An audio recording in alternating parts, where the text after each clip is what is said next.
I was an American pilot. The one who caught me was a Vietnamese. I was taller and stronger than him, but I didn't dare to stand straight. And I was captured in the jungles of Vietnam. I knew the only way to survive was to play weak.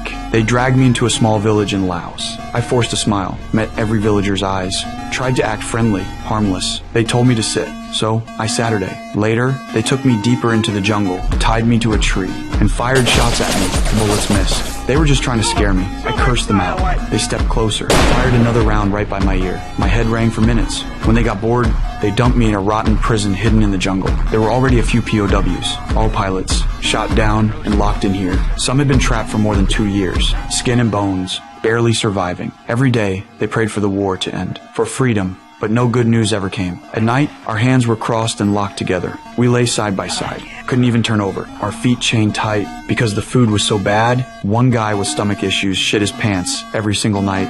I wanted to help, but I needed a nail. There was only one nail, on the guard's resting post. I told my buddies to distract them. Only one guard stayed, a friendly dwarf. I walked over, pretending to ask for toothpaste, made the dwarf laugh his ass off. With my other hand, I yanked that nail free. Back in the cell, I ground it down with a rock, turned it into a thin iron pick.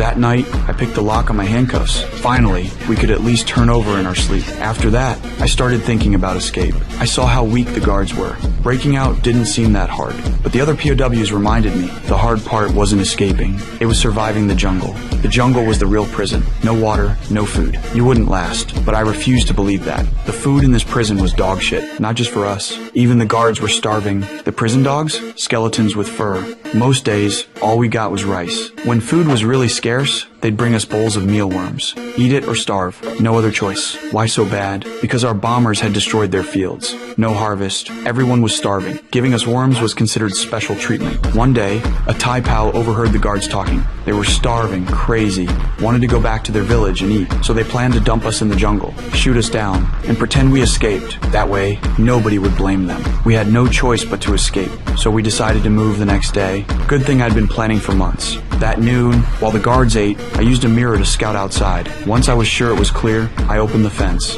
First, I stole their rifles, handed them out to the others. We'd split up and attack. In the kitchen, 7 guards were eating. Right before we struck, one guy got so nervous he puked. I clenched my jaw. No more hesitation. I rushed out and opened fire. Dropped a few instantly. Shot down another charging at me with a blade. But when I turned around, none of my men followed. They betrayed me. I screamed at them. Cowards! I spared the friendly dwarf, grabbed the supplies I needed. But the escaped guards would be back with reinforcements soon. We couldn't stay. We bolted into the jungle. Out there, we ran into those traitors again. They were already wearing stolen boots. Turns out, they weren't preparing to fight. They were stealing shoes. I cursed them to their faces. In the end, we split up. Before leaving, I traded a magazine for their machete. Former comrades, now just selfish strangers. Luckily, the rainy season had come. When the storm poured, we opened our mouths for water. At least that problem was solved. The rice we'd hidden in the shit bucket finally came in handy. After days of walking, we found a river, chopped logs, built a raft, hoped to float downstream. But before long, we hit a waterfall. The raft plunged. We fought like hell just to survive, but every last supply was gone.